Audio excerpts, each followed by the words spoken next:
Good morning, everyone. We are Team 7, and today we will be discussing the different barriers of communication and how to deal with them. Understanding these barriers will help us to communicate more effectively by choosing the right words, delivering our messages clearly, and ensure that our ideas are well understood by others. So let's begin. In eliminating communication barriers, first, you have to talk about the two kinds of communication barriers, the internal and external barriers. So, first, let's talk about internal barriers. These are the things that happen inside us that can trip or mess up our communication. So, in eliminating them, so first, think about self-awareness and reflection.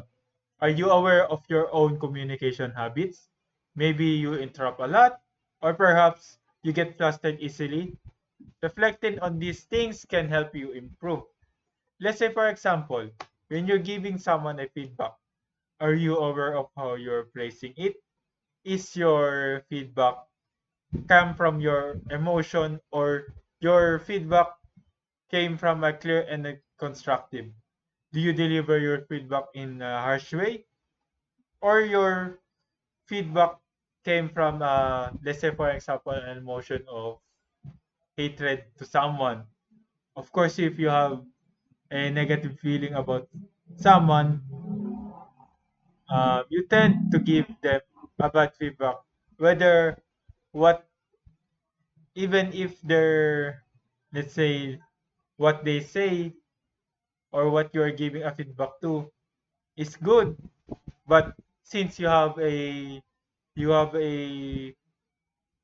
emotion that is um, negative to them, you tend to have a negative feedback instead of being a clear and constructive feedback to them.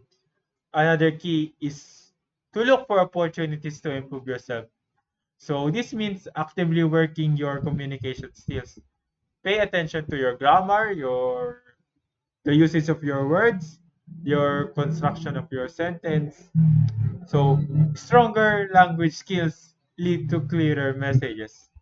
And then finally, consider changing limiting beliefs. That could be either be limiting ourselves to the belief that, oh, I don't know how to communicate well, so I won't I won't try it, or something like that. And then our limiting beliefs to others. Let's say, do you jump to conclusion based on your own biases or prejudice? Effective communication requires to be objective and base our understanding on facts and evidence, not just our own assumptions. Now, let's go to external barriers.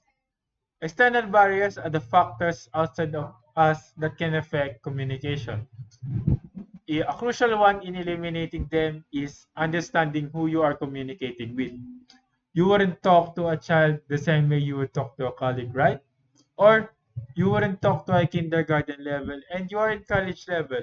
Of course, a kindergarten student wouldn't understand the words or the languages of the college student.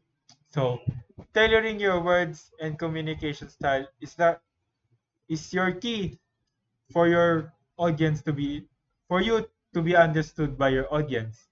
And another example is, if your audience have a mental or physical disabilities, of course you have to be careful to your words, whether some words can offend them. So you have to understand who you are communicating to. Also, focus on the factors that can be controlled. While we can't always control everything, we have control over our approach. If a conversation starts to go off track, try different way of explaining your try different way of explaining your point, your message, and try to ask for clarification to them. So by adapting to the situation, you can have a better communicating with someone. So in conclusion, whether it's being mindful of our own internal thoughts or being aware of our audience environment, Recognizing both internal and external barrier is the first step towards a better and effective communication. Emotional barriers. How do we eliminate them? Emotional barriers often have problems where emotions like anger or stress can disrupt communication. What's your solution to that? You should practice self control, listen before responding, and avoid reacting when upset. For example, if you're angry, take a moment to calm down before replying. Next one is psychological barriers. We sometimes have problems like negative thoughts or fear of failure, which can block communication. The solution to that, we should think positively, focus on goals, and learn from mistakes.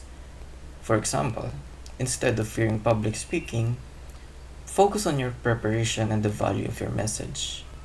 In conclusion, emotional barriers such as anger, stress, or frustration can disrupt communication. To overcome them, one must practice self control, listen actively, and avoid reacting impulsively. Staying calm and empathetic helps maintain clear and effective communication. For psychological barriers like negative thinking or fear of failure, which can hinder communication, you should address them by focusing on positive thoughts, set clear goals, and learning from mistakes. Building confidence and maintaining a growth mindset can improve communication effectiveness. That's all. Thank you. Hello everyone, I'm John Napoleon Pajardo Asigan and I'm from Team 7. Let me tackle what the topic is all about. The topic is all about is psychological barrier. Everybody knows what psychological barrier is or the familiarized to word is psychological barrier. So psychological barrier is like a mental block that stop you from doing something or thinking in a certain way. It's like an invisible wall on your mind that's make you doubt or make you doubt yourself, feel afraid or hesitate to take an action. Example, lack of confidence. You know the answer in class, but you didn't raise your hand. You think, what if I'm wrong? This doubt hold you back from doing something that you can do. And so Napoleon, how we overcome the psychological barrier? So I have a tips to how to overcome the psychological barrier is number one, think positively and focus on your goals. What I mean is stay optimistic and keep your eyes what to achieve. A positive mindset helps overcome the obstacles and maintain the motivation. Number two, comes with the terms with mistake and failure. Accept setbacks as learning experience and move forward. Every failure brings valuable lessons that contribute to a personal growth. And number three, tips is adjust your mindset and perspective. Be open to change and new ways of thinking. Flexibility and thoughts and lives innovation and better problem solving. Number four, try to appreciate all the good things around you. Practice gratitude to enhance the happiness and well-being. Recognize the small joys and that fosters a positive outlook. Number five, stop trying to be what you are not. Embrace your true self and avoid unnecessary pressure. Authenticity brings confidence and deeper connection with others. So our next topic is physical or technological barrier. What is the definition of physical or technological barrier? So it refers to obstacles that hinder communication, progress, or accessibility. Physical barriers include distance or noise or disability, while technological barrier is a lack of access to digital tools, outdated system, and poor connectivity. overcome this barrier requires better infrastructure, adaptive technology, and inclusive solution for seamless interaction and efficiency. So here's the 5 examples that I put in my PPT so you can understand to how to outcome the physical and technological barrier. Number one, plan ahead of events on plan ahead of events.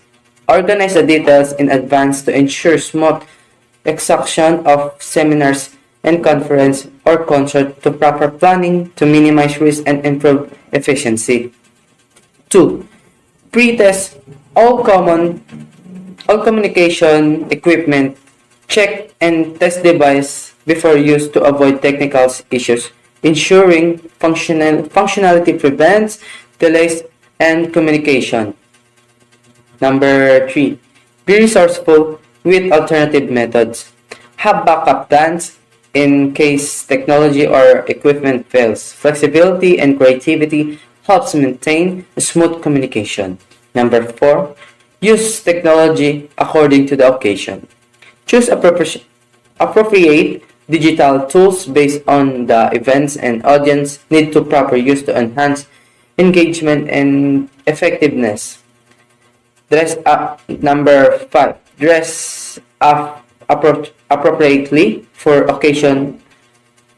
Wear suitable attire to maintain professionalism and fit to the event's theme.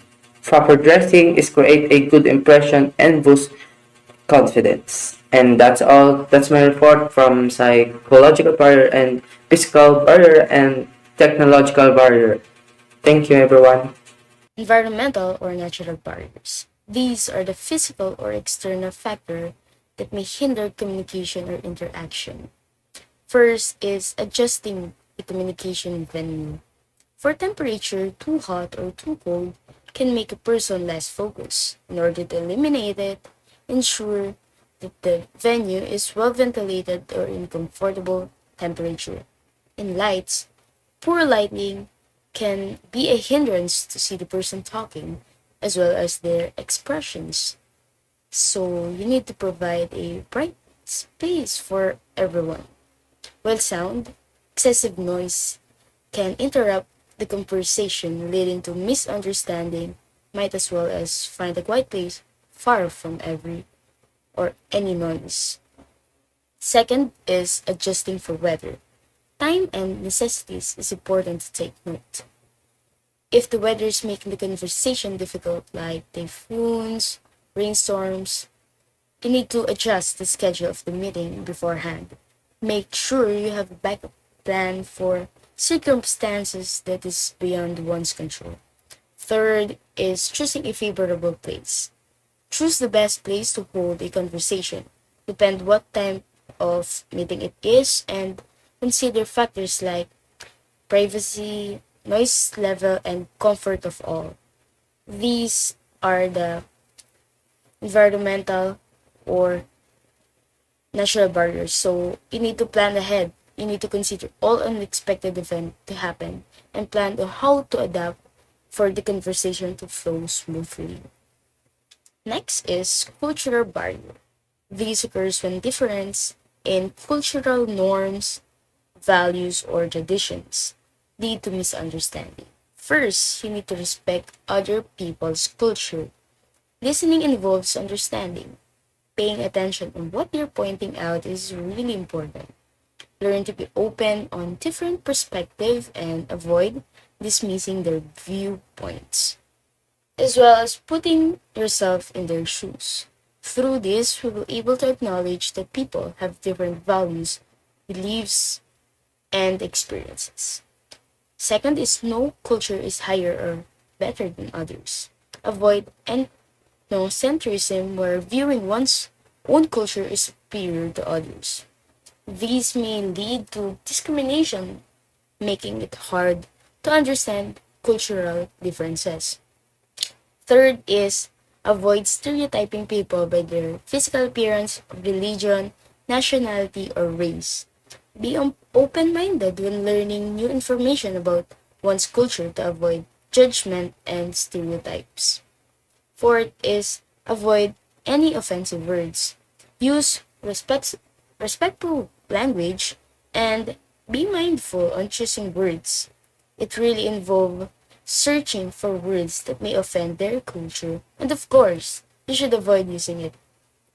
Fifth, and this is understanding how language use is shaped by cultural norms, values, and context.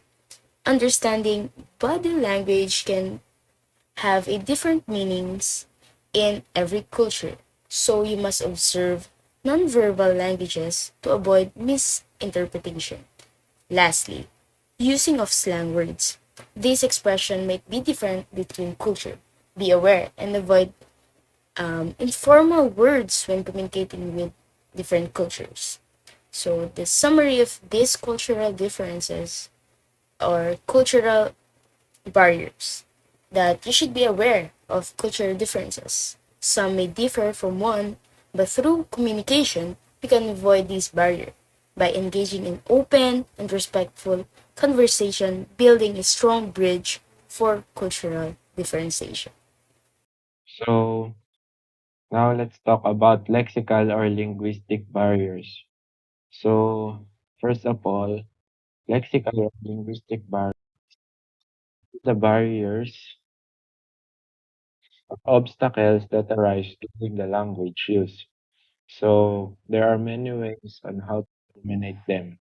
So first one is adjust your language according to the time, place, and occasion, etc. Next, observe the principle of conciseness, unity, and emphasis in speaking or writing, meaning always observe that it is short and clearly for the readers and listeners. Continuously apply the rules of grammar and sentence constructions. Avoid using confusing and hyper-technical words. So if there's some misunderstanding or some confusions around the communication, let's always explain what is needed to be explained. Is in written communication, be mindful of punctuation, spelling, and pronunciation. So as I mentioned before, always need to we always need to apply the rules of grammar and sentence constructions for us to understand what are your terms. So this to improve speaking skills. Read books, watch or listen to media programs to improve language skills. So that's another one for us beginners or beginner to, to improve the skills. So let's watch, try to speak English, and yeah, pick the most suitable words and construct a sentence in a way that's your intended. So sentence, don't pick some difficult words. So always pick the suitable words for the readers to always understand it easily. And always match the non-verbal symbols with what is intended to be expressed. Hello, my name is Matthew M. Matsumoto, and I am in charge of presenting or explaining the last part of the lexical or linguistic barriers and the conclusion of our group. So I will begin. Uh, Lexical or linguistic barriers, the last part. First one up is know what to say or write and what not to say or write. So naturally, this depends on the situation, depends on who you're talking to, the time, the place, and the occasion, etc. For example, if you are in a job interview, obviously you have to speak more in a respectful and polite tone compared to when talking with friends. You can speak more, you can have more relaxed conversations. You don't have to be mindful of your words as much, but when in an interview, obviously you have to be more mindful of your words. You have to be careful with what you say. So that's the first part. The second one is paraphrase or clarify the words of other people to confirm your understanding of what they are expressing. So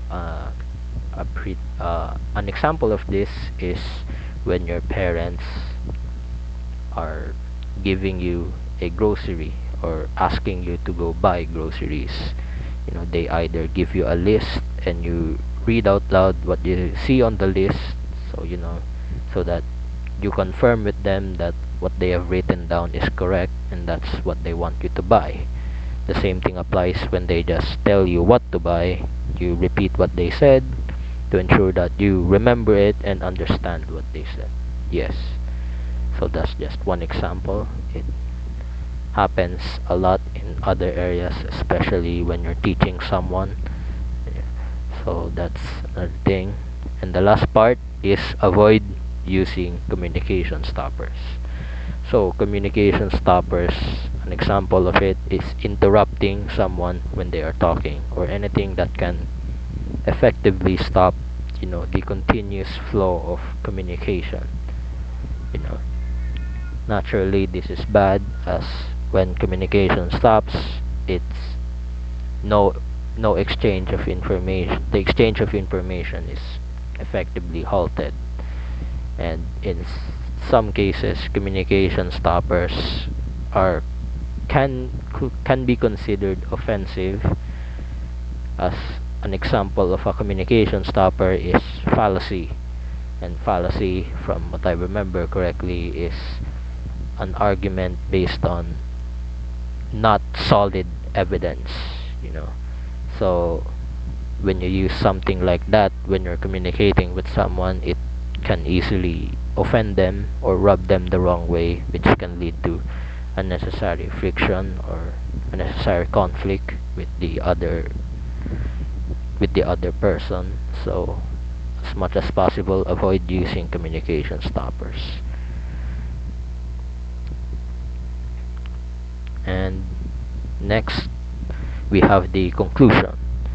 So the conclusion that we have arrived upon researching and understanding the how to eliminate communication barriers is that effective communication depends on the person's judgment, assessment of the situation, and what actions they take to address the situation.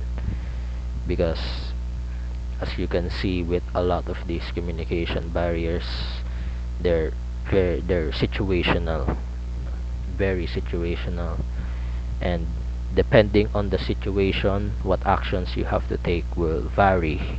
For example, in cultural barriers, you have to be more open-minded, respectful.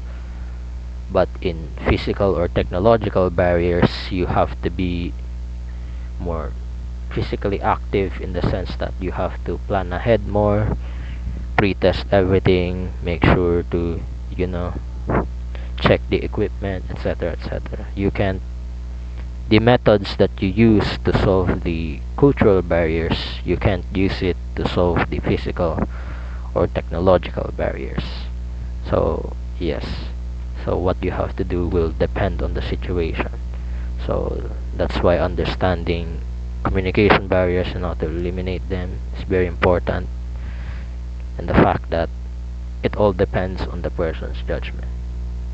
Yes. And that is all for our presentation. We are Group 7. Thank you so much for watching.